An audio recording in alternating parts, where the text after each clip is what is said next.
Haribo, Nitaigo, Nitaigo, Haribo, Haribo, Nitaigo.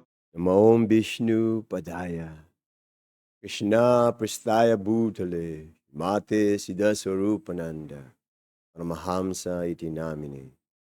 Shri Krishna Chaitanya Prabhu Nityananda, Shri Advaita Gadadhara, Shri Vasudeva Gaur Bhakta Vrindam.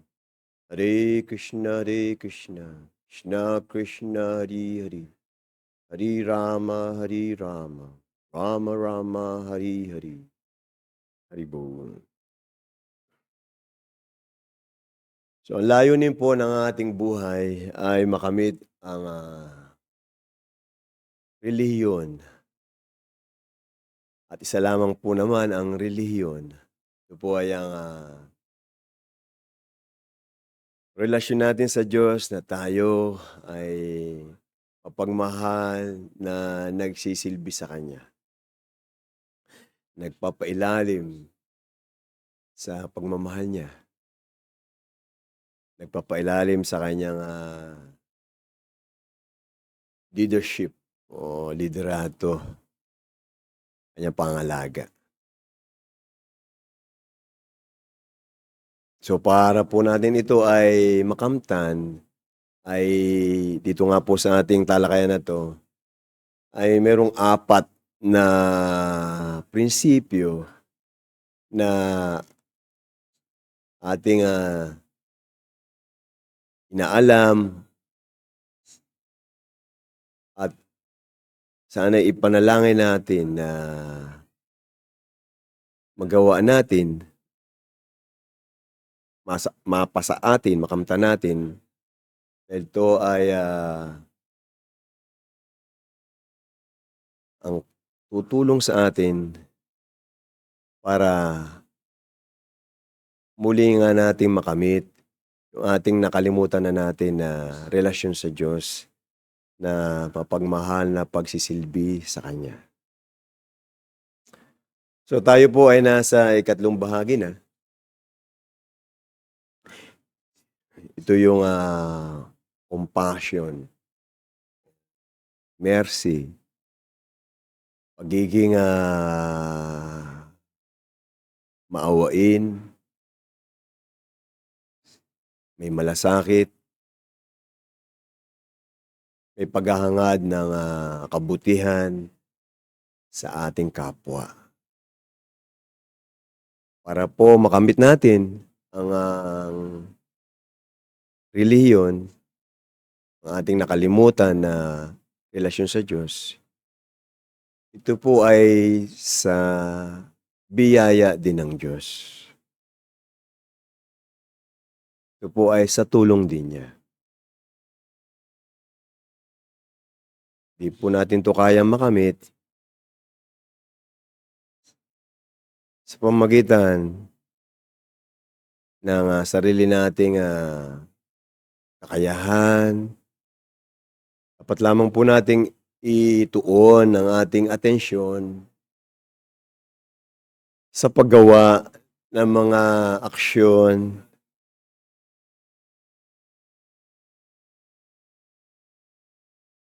na tatawag sa kalugudan ng Diyos sa atin. Gawin po lamang natin ang mga aksyon na katuwa-tuwa sa Kanya.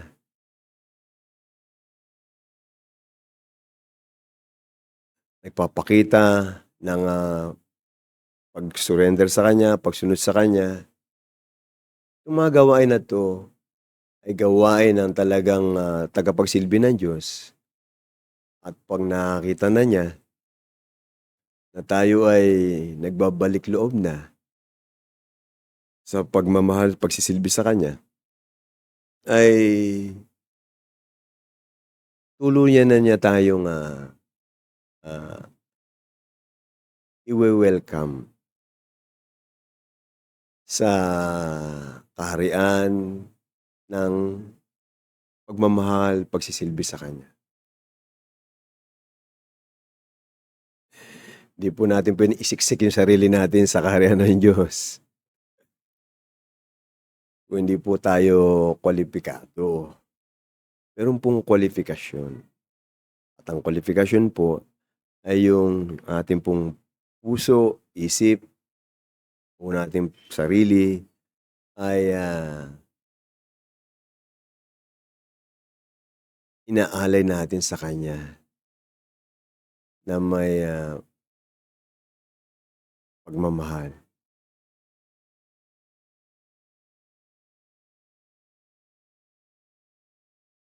Yun po yung kwalifikasyon. So, kalugod-lugod. Ano yung mga bagay na kalugod-lugod sa Diyos? Doon po dapat natin ituon ang ating sikap.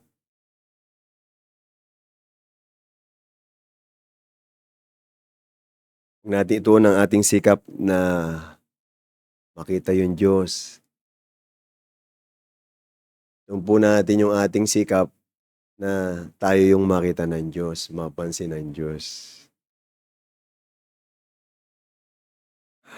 At harap po tayo, para po tayo ay matawag natin yung pansin ng Diyos, ay gawin po natin yung kalugod-lugod sa Diyos. Isa nga po dito ay yung pag-usapan po natin dito na malasakit, pagmamahal sa kapwa.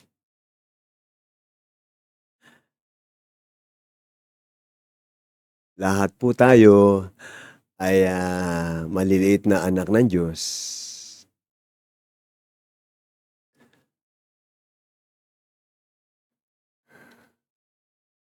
Kung magmamahalan po tayo, kung mamahalin po natin yung kapwa po natin, tutulungan po natin yung ating kapwa, lalo't higit sa espiritual na aspeto ng buhay ng ating kapwa. Yan po ay labis na kalugod-lugod sa Diyos.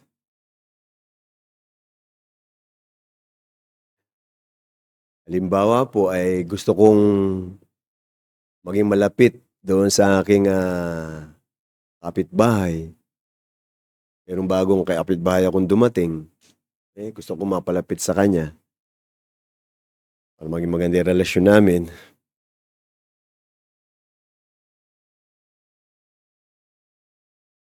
Para ako maging malapit sa kanya, kung meron man siyang kapatid o anak o asawa o alaga na hayop, pakitaan ko ng maganda yung tao na yon na may connection sa kanya, na malapit sa kanya. Halimbawa yung anak niya, bigyan ko ng laruan o ng masarap na pagkain. Tapos yung anak niya tuwan-tuwa dahil binigyan ko. Yung kapitbahay ko na magulang ng batang yon, mangingiti siya. Magiging masaya siya na makita na yung anak niya masaya dahil nabigyan ko ng laruan, pagkain. Yeah. Halimbawa naman meron diyang dalaga tapos meron siyang batang kapatid. Gusto kong ligawan yung dalaga na 'to. Para mapalapit ako dun sa dalaga na 'to, bigyan ko ng tsokolate. Yung bata, yung kapatid niya, okey makakausap ko na yung dalaga, di ba? So ano 'to, batas ng pag-ibig, law of love, law of loving relationship. Hindi puwedeng maging malapit ako dun sa dalaga tapos babalewalain ko yung kapatid na bata niya. Hindi. Hindi puwede, di ba? So, praktikal po, di ba? So, lahat po tayo ay anak ng Diyos. At bawat po isa sa atin ay mahal na mahal na mahal ng Diyos.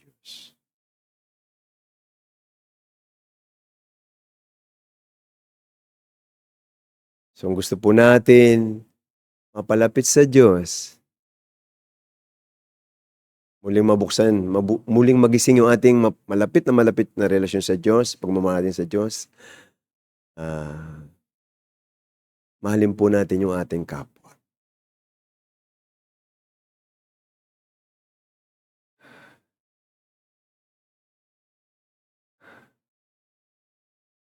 Pag sinakutan po natin yung ating kapwa, nalulungkot po yung Diyos.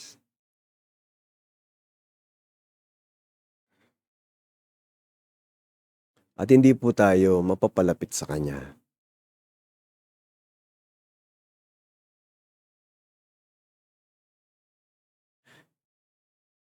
So, sa lahat po ng salita ng mga tunay na spiritual master, kamukha po ni Lord Jesus Christ, ang mensahe po nila ay pag-ibig sa Diyos, yun ang una. Yung ikalawa ay pag-ibig sa kapwa. Gaya po ng sabi ni Panginoong Jesus sa matatagpo natin itong sinabi niya sa Mateo. And the second is like it. You shall love your neighbor as yourself. Mahalin mo ang kapwa mo, yung kapitbahay, kaya ng pagmamahal mo sa sarili mo.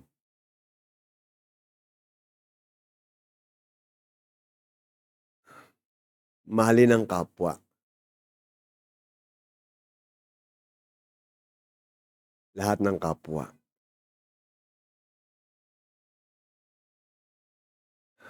Lahat po kasama. At sinasabi rin po ni Jesucristo, sa Mateo din, kaduktong ng verse na ito, sa Mateo, sa chapter 5,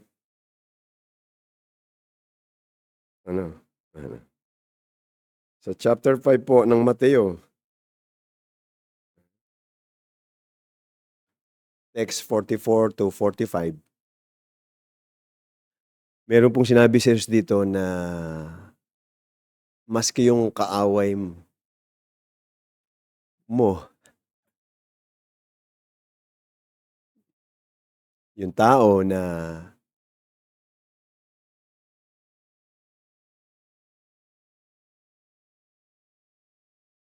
tinuturing mong kaaway dahil ginawan ka ng masama, sabi niya dito, huwag mo siya ituring na kaaway.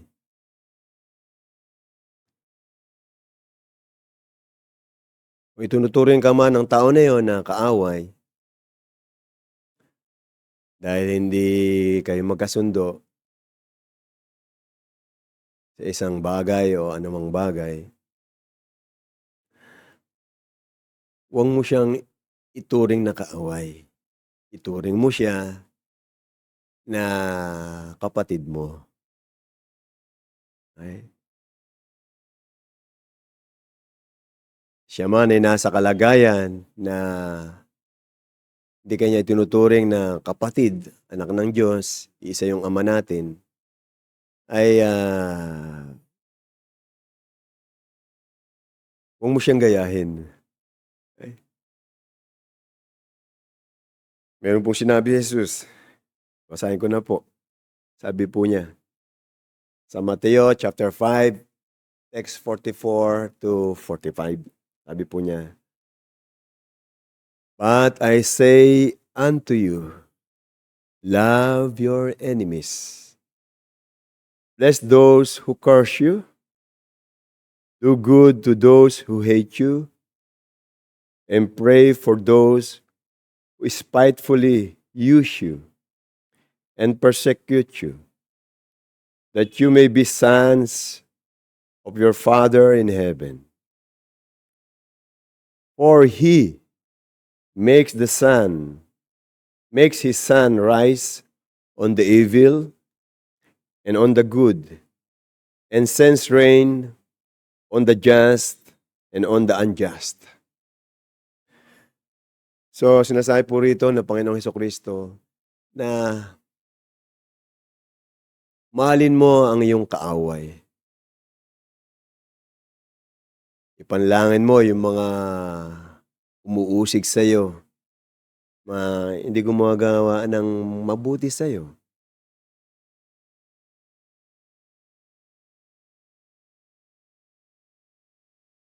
Para ikaw ay maging tunay talaga na anak ng Diyos Ama na nasa kaharian niya.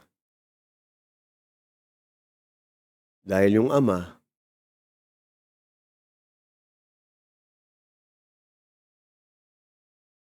hinahayaan niya na yung araw niya ay sumikat, magbigay ng init sa mga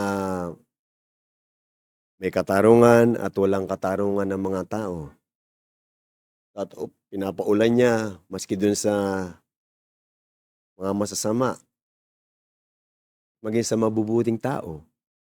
So, hindi siya namimili ng bibigyan niya ng liwanag ng araw at ng tubig ng ulan na lahat ay galing sa Kanya. Yung tinatawag na hindi namimili na pag-ibig.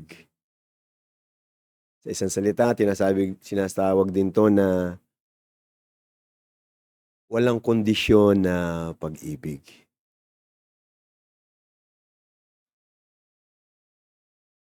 Mahal niya ang lahat. Ang kondisyon niya ay ang kanyang pagmamahal ay walang kondisyon. Hindi dahil mabait ka, mamahalin ka niya. At pag hindi ka mabait, hindi ka niya mamahalin. Pag masama ka, hindi ka niya mamahalin. Parurusahan ka niya. Pag hindi ka masama, mamahalin ka niya. Bibigyan ka niya ng mga biyaya. Hindi po. Ang walang kondisyong pagmamahal, walang pinipiling pagmamahal, ay para sa lahat. Kung meron mang bukal dyan na lumalabas yung tubig, libre lang. Patuloy na lumalabas yung malinis, malamig na tubig. Kahit sino pwedeng uminom. Kahit masama, mabuti. At sino? Walang pinipili. Andyan lang siya. Patuloy na nagbibigay ng masarap, malamig. Nagbibigay ng kaginawahan na tubig.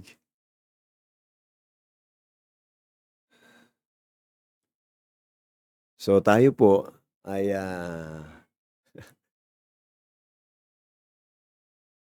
binibigyan ng kakaibang pamantayan ng pakipag-ugnayan, standard ng relasyon sa ating kapwa. Tinataas po tayo ng Diyos sa mataas na standard, sa spiritual na standard ng pakipag-ugnayan sa ating kapwa. Naman.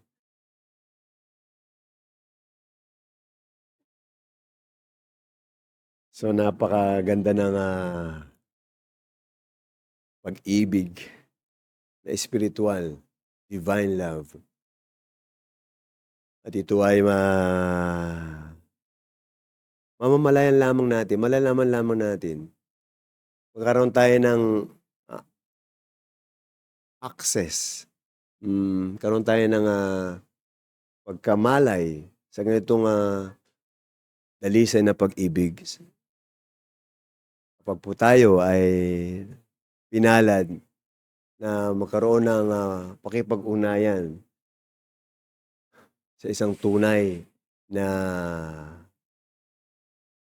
devotee ng Diyos, sa isang tunay na self-realized soul, sa isang tunay na spiritual master, kagaya po ni Lord Jesus Christ, na aking mahal na spiritual master. So, ganun din po, para po magdagdag pa ako ng iba pang mga text, verses sa scripture, gaya po ng scripture na Srimad Bhagavatam. Magme-mention pa po ako ng ibang verses para po bigyan ng diin pa ang kahalagahan ng pagkaroon ng malasakit, pag-ibig, at yung pagpapatawad sa ating kapwa. Di ba pag merong merong tao na tinuturing tayong kaaway, galit sa atin sa isang kadahilanan, okay? O anumang kadahilanan, para po natin siyang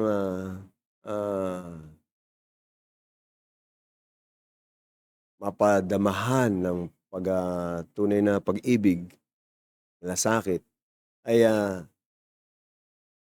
andun yung pagtawag na kailangan natin siyang patawarin. Di ba?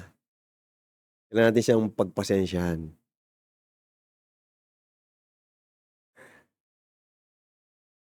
So sabi po sa Srimad Bhagavatam,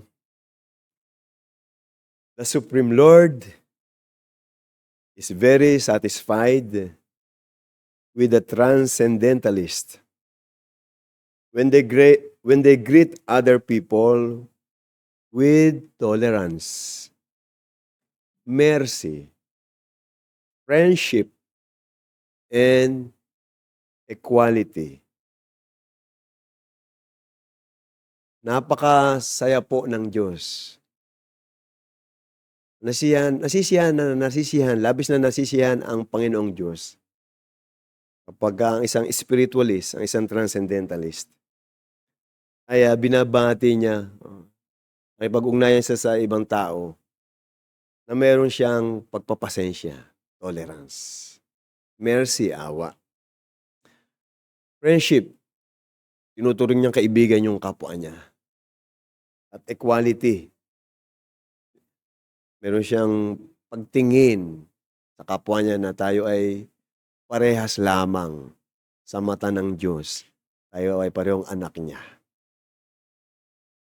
Walang mahirap, walang mayaman, walang may pinag-aralan, walang pinag-aralan. Walang pangit, walang maganda, puro itong material na condition eh. Ang isang transcendentalist, mayroon siyang spiritual vision na ito ay aking kapatid. Spirit soul. Anak ng Diyos. Tatay natin. Isa lang yung tatay natin. So, kakapatid lang po tayo. Hello, brother. Hello, sister. So, ito po, napakaganda. Tolerance, mercy, friendship, and equality.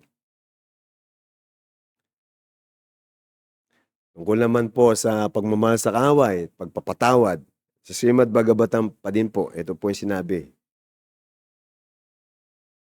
The duty of one seeking enlightenment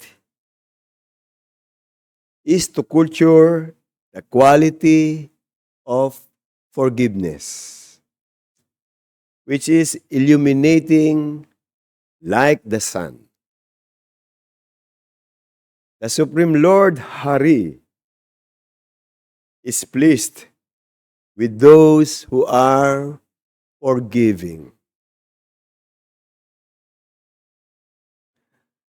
Ito po, duty po ng sino man na nagnanais ng enlightenment, self-realization, religion, muling mapalapit sa Diyos, muling karoon ng malapit na relasyon sa Diyos. Duty mo ito kung ikaw ay nagnanais na makamtan yung tunay na reliyon. Gampanin mo ito na cultivate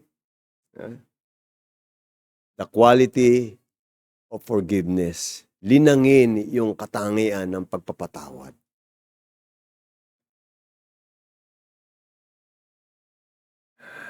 Ito po ay kalugod-lugod sa Diyos.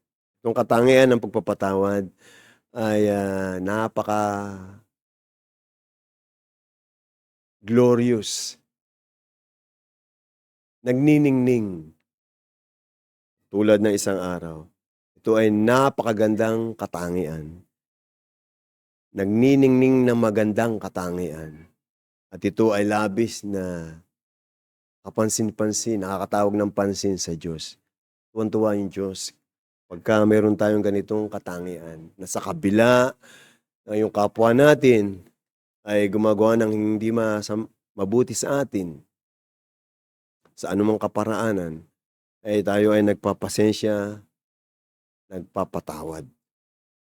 Hindi natin siya tinuturing na away, kundi tinuturing natin siya na kapatid at siya ay nakakalimot sa kanyang,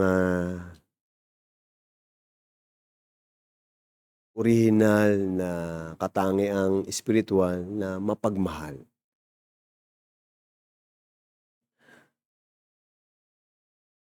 Halimbawa po, tayo po ay may isang kasambahay na sa kanyang normal na kalagayan ay matino naman, maayos naman ang asal.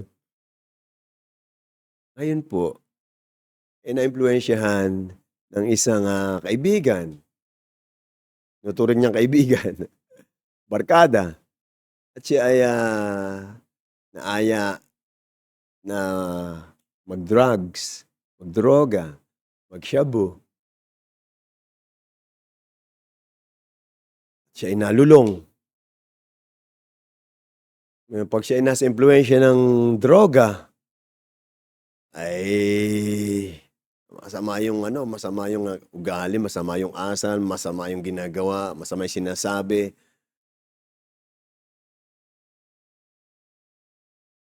Hindi na siya kakitaan nung maganda niyang katangian kung na wala siyang impluwensya ng droga, na hindi siya nasa impluwensya ng droga. So, kailangan sana nating maunawaan na itong kapatid ko na 'to, kaya ganito 'to, ay nasa impluwensya ng droga, eh, okey? So, kaya nagkakaganito siya. Sa gano'ng kalagayan nung kapatid mo, gagalit ka ba sa kanya? I-a-apply mo ba yung prinsipyo na dahil sinaktan ka, sasaktan mo rin? Mata sa mata, ngipin sa ngipin? Hindi. Kung meron kang malalim na pang-unawa, malalim na espirituwal na pananaw at kahit papaano ay, merong, pagtingin sa iyong kapatid, ay, sa halip na magalit ka sa kanya, ay kakaawaan mo siya, kakahabagan mo siya. Sa halip na magalit ka o gantihan mo siya, ay tulungan mo siya na makawala sa gano'ng impluwensya ng, shabu, ng droga o anumang, intoxication, 'di ba? So, gano'n po yung kalagayan ng mga tao, tayo mismo, maaaring tayo mismo.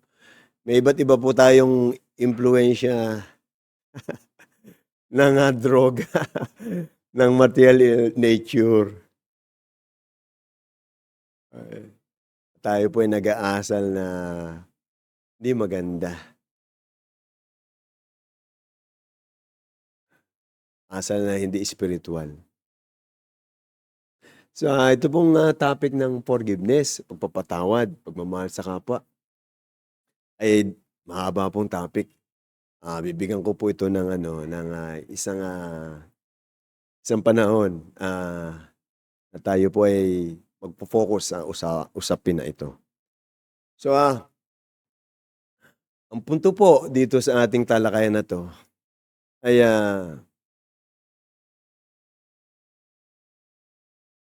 labis na kadlugod-lugod sa Diyos, na linangin natin sa ating sarili yung katangian, espiritual na katangian ng pagiging mahabagin, maawain, may hangarin na gumawa ng mabuti sa kapwa. Kung gusto po nating muling makamit yung ating espiritual na kondisyon na dalisay tayong nagmamahal sa Diyos at nagmamahal sa ating kapwa.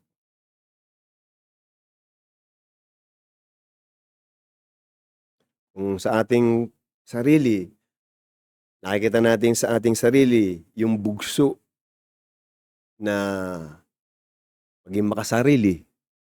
Sarili lang yung iniintindi.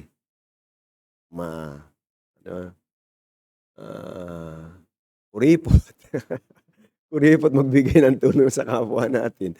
Ay, kuripot magbigay ng tulong ng panahon o bagay o ng aral. Ay,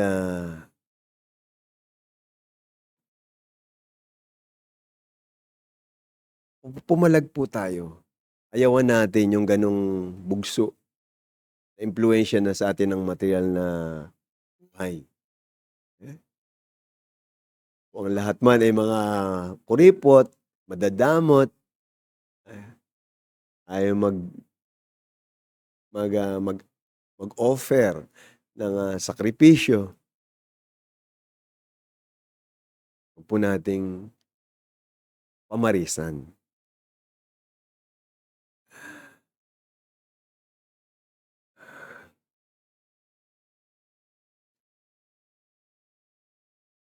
Dahil ang dapat po natin gawin ay kung ano yung kalugod-lugod sa Diyos.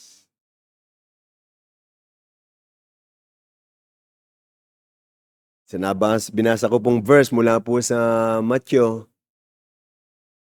chapter 5, text 44 to 45.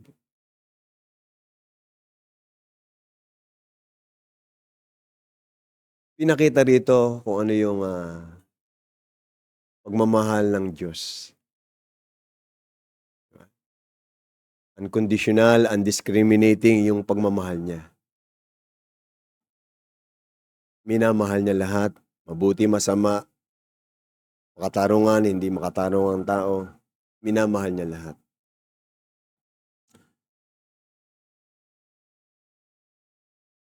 Anak po tayo ng Diyos. Meron din po tayong ganong katangian. Ang Diyos po ay Diyos ng pag-ibig. Tayo rin po ay anak ng Diyos. Anak ng Diyos ng pag-ibig. Tayo rin po ay isang personalidad ng pagkatao natin ay pagkatao ng pag-ibig. Sa ating sarili, kung tayo man ay nagiging makasarili, madamot, walang malasakit, ganun din po nakita natin yung kapwa natin sa ganung manifestasyon niya, okay, pagpapakita niya ng ganung kalidad o quality. Maunawaan po sana natin na yan ay takip, covering, impluwensya sa atin ng material na pamumuhay. Hindi po yan ang natural na ating pagkatao. So, perpekto po yung pagmamahal ng Diyos. Ganun din po yung ating pagmamahal. Perpekto din po. Pero sa kasalukuyan po, ay imperpekto dahil nga po sa impluwensya sa atin ng material. Okay? Sabi pa rin po sa Mateo, chapter 5, text 48. Sabi po ng Panginoong Jesus, be perfect, therefore, as your heavenly Father is perfect. Maging ganap tayo gaya ng ating Ama na nasa kaharian niya na isa siyang perpekto. Okay?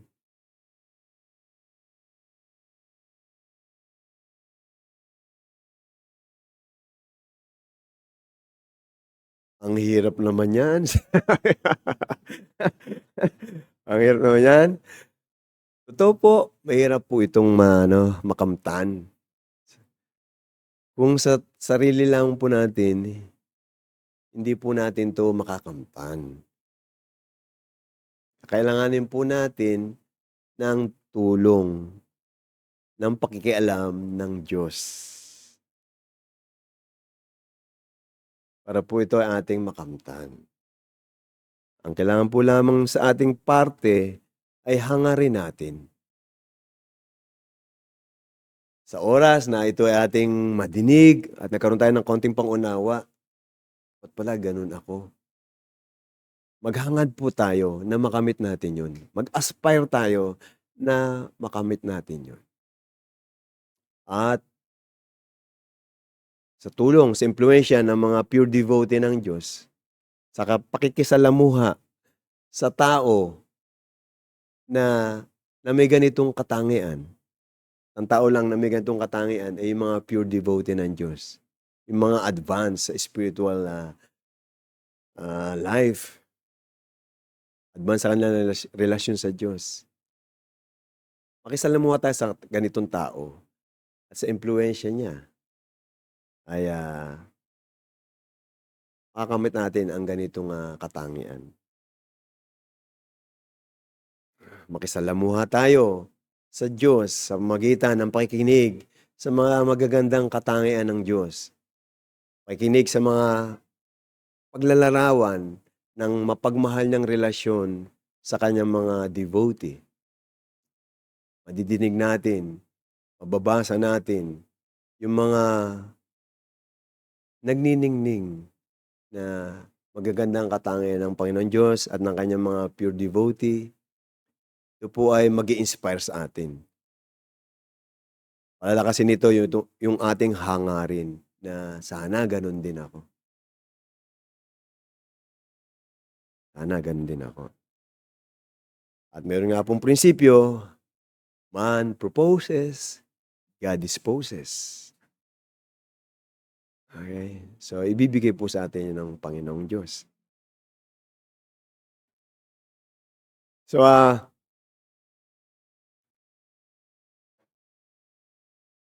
bilang pagpapatuloy po sa ating diskusyon, tungkol po sa iba pang verses, sa ibang scripture, gaya ng Srimad Bhagavatam, pinasa ko po kanina, the Supreme Lord, Hari, is pleased with those who are forgiving. So, binanggit po dito, yung isa sa pangalan ng Diyos, Hari. Okay? Siya po, si Panginoong Hari, ay tuwang-tuwa doon sa mga mapagpatawad. Pag tayo po ay naging mapagpatawad, palulugdan po tayo ng Diyos. At lalo niyang patitingkadin yung ating magagandang katangian. Lalo niya tayong lilinisin sa mga hindi kanais-nais nating mga katangian. Ipupurify po niya tayo.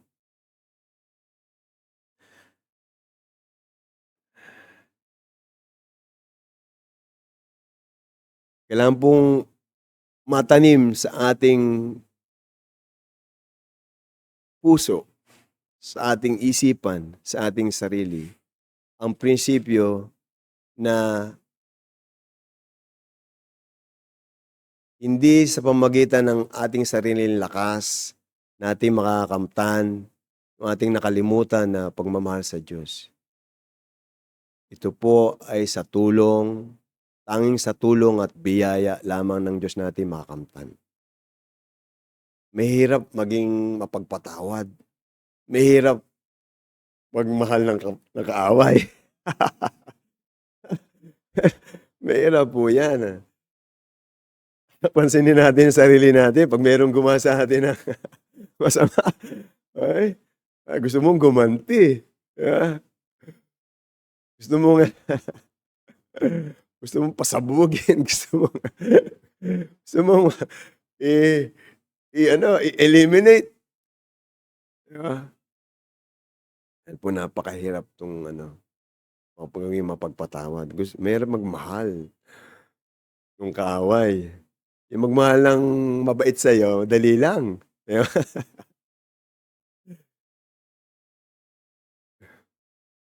Madali lang yung mga madali lang, mahalin yung mga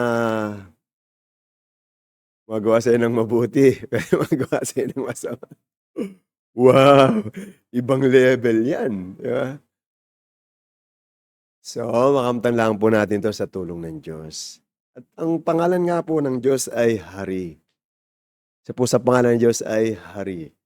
Ibig pong sabihin ng hari, ito po ay salitang Sanskrit, hari. Haribol. Ang ibig pong sabihin ng bol ay awitin. Awitin ang pangalang hari. Okay? So, ibig pong sabihin ng hari ay siya ang nag-aalis ng mga sagabal sa ating paglapit sa Kanya. Ganda po, ano? Hari, siya ang nag-aalis ng mga sagabal sa paglapit natin sa Kanya. So, sagabal sa paglapit natin sa Kanya, yung pagiging di natin mapagpatawad. Pagiging walang habag, walang malasakit, walang awa, pagiging madamot. Isa lamang po yan sa napakaraming sagabal sa paglapit natin sa Kanya. Iba pa po yung sagabal na tayo ay mangmang, tayo ay napakaraming makasariling pagnanais sa ating puso. Marami tayong hangarin na material, ambisyon na pang sarili. Sagabal na tayo ay may takot, may pag-aalala, at kung ano-ano pa. So, si Panginoong Hari, siya po yung tutulong sa atin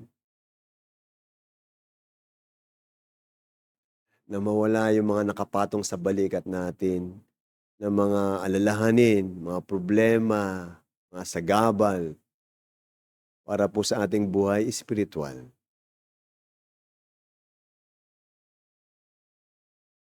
Okay?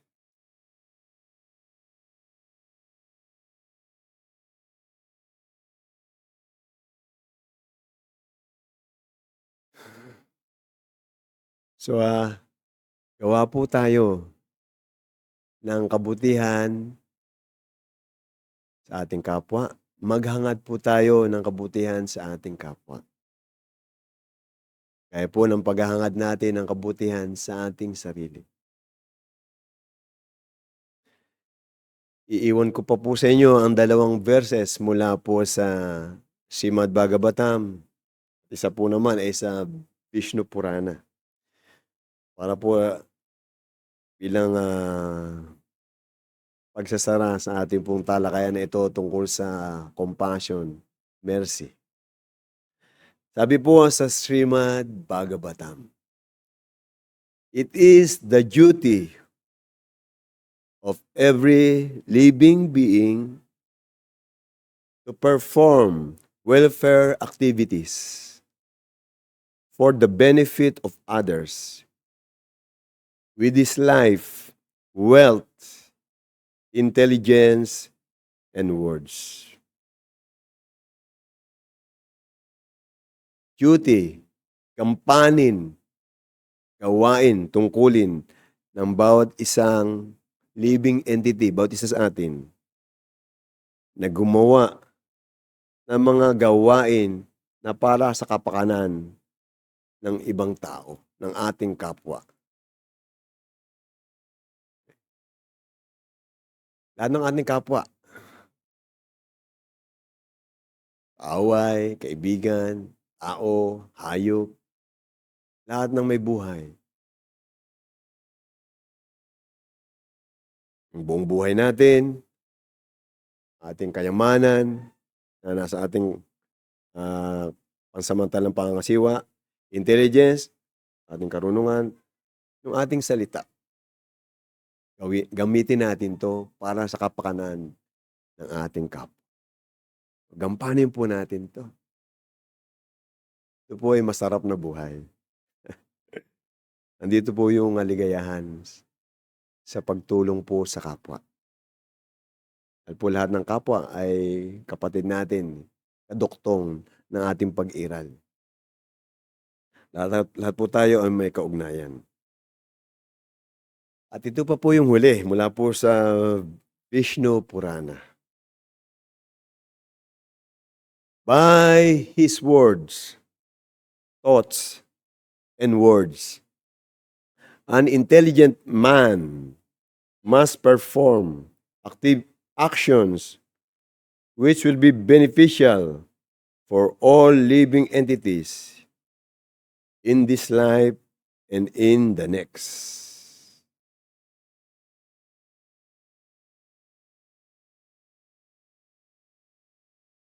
Sa pamagitan ng ating gawain, ng ating pag-iisip, ng ating salita, yung matalinong tao, siya ay gagawa ng mga gawain na magbibigay ng biyaya sa lahat ng nilalang. Sa buhay na ito at sa kabilang buhay. At po ang ating binibigyan ng pansin ay yung kapaki-pakinabang sa lahat ng nilalang sa buhay na to at sa susunod na buhay. Tayo po ay mga eternal na nilalang. Tuloy-tuloy po ang ating pag-iral. Matapos man ang ating buhay sa partikular na katawan na ito, susunod pong buhay, may karuktong po ang ating buhay. Huwag po nating isipin na ang buhay natin ay nagsimula nung pinanganak yung katawan na to, ang matatapos pag namatay yung katawan na to. Hindi po tayo yung katawan na to. Spiritual po tayong nilalang. Dapat po nating asikasuhin ay ang pagtulong sa ating sarili at sa ating kapwa na may kinalaman sa ating eternal na buhay.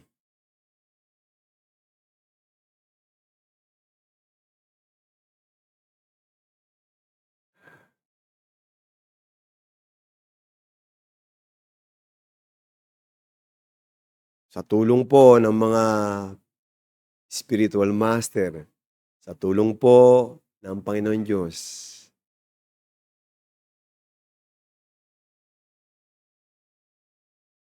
maunawaan po natin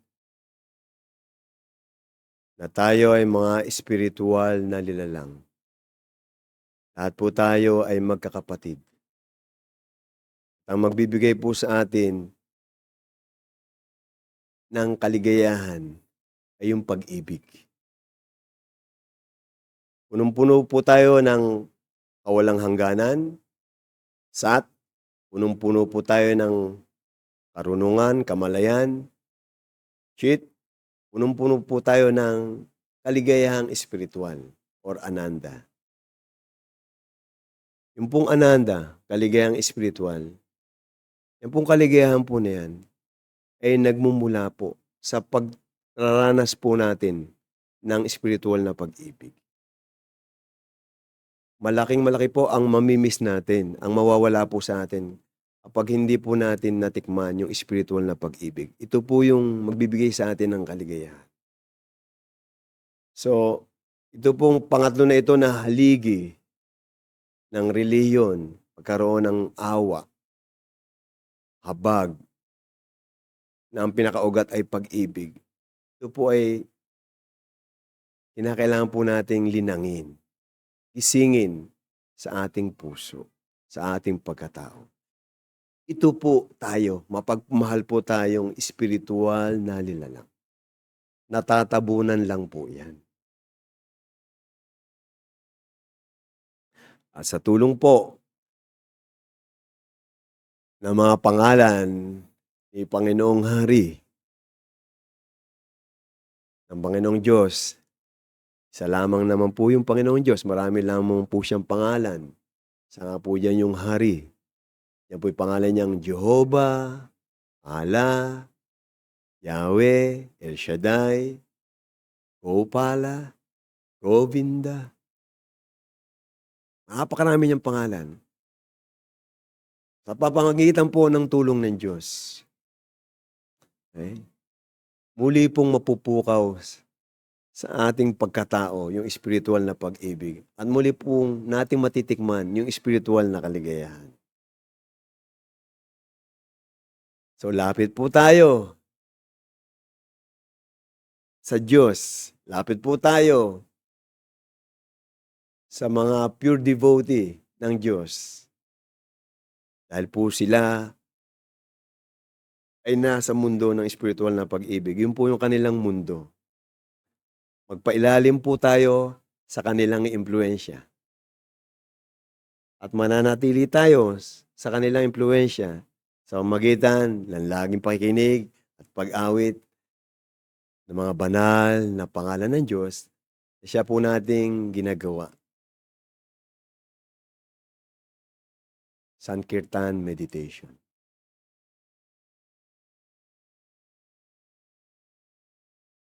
Sa tulong po ni Panginoong Hari, unti-unti po, mawala po yung mga sagabal sa paglapit natin sa Kanya. So muli po, pakinggan ang mga banal na pangalan ng Diyos. Salamat po. Haribol Nitai Gaur, Nitai Gaur, Haribol, Haribol Nitai Gaur, Nitai Gaur, Haribol, Haribol Nitai Gaur, Nitai Gaur, Haribol, Haribol Nitai Gaur, Nitai Gaur, Haribol, Haribol Nitai Gaur,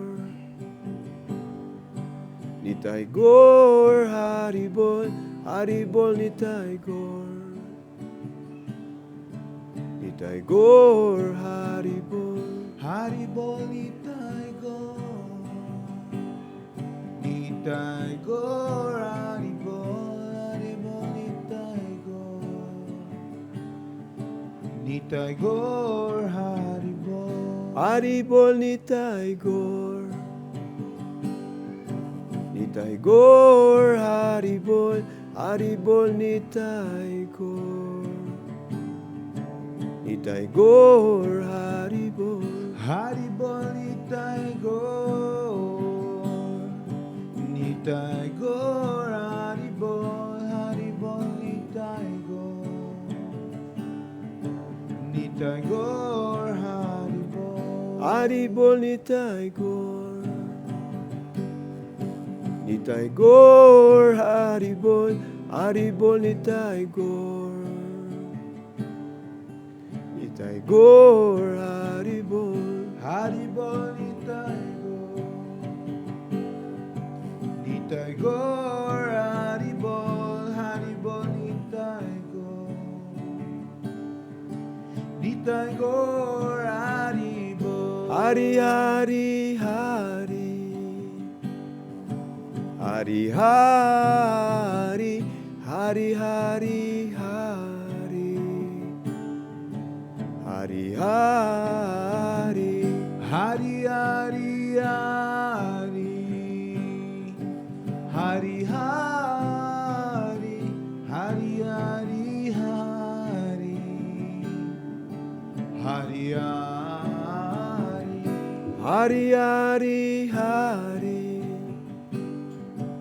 Hari Hari, Hari Hari Hari, Hari Hari, Hari Hari Hari, Hari Hari Hari, Hari Hari Hari, Hari Hari Hari. Hari-hari, hari. Hari-hari, hari-hari, hari. Hari-hari, hari.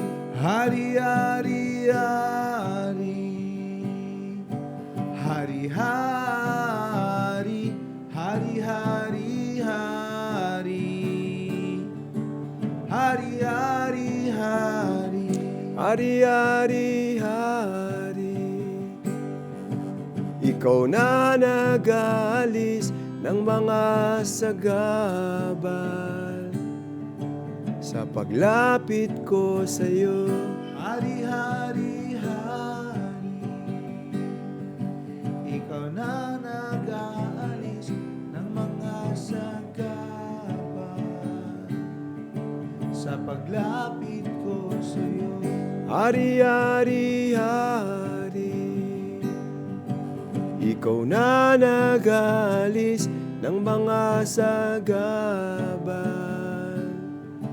sa paglapit ko sa'yo. Hari-hari, hari. Ikaw na nag-aalis ng mga sagabal sa paglapit ko sa'yo. Hari-hari, hari. Ikaw na nag-aalis ng mga sagabal sa paglapit ko sa'yo. Hari-hari, hari. Ikaw na nag-aalis ng mga sagabal sa paglapit ko sa'yo. Haribol ni Taygor, ni Taygor, haribol, haribol ni Taygor, ni Taygor, haribol. Haribol ni Taygor, ni Taygor, haribol, haribol ni Taygor, ni Taygor, haribol. Haribol ni Taygor, ni Taygor, haribol, haribol ni Taygor, ni Taygor, haribol. Haribol ni Taygor, ni Taygor, haribol, haribol ni Taygor, ni Taygor, haribol. Haribol ni Taygor, ni Taygor, haribol, haribol ni Taygor, ni Taygor, haribol. Haribol ni Taygor, ni Taygor, haribol, haribol ni Taygor, ni Taygor, haribol. Hari-hari, hari. Hari-hari, hari-hari, hari. Hari-hari. Hari-hari, hari. Hari-hari, hari. Hari-hari, hari. Hari-hari. Hari-hari, hari. Hari-hari, hari-hari, hari. Hari-hari. Hari-hari, hari. Hari-hari. Hari-hari, hari. Hari-hari, hari. Hari-hari, hari. Hari-hari, hari-hari, hari. Hari-hari. Hari-hari, hari. Hari-hari. Hari-hari, hari.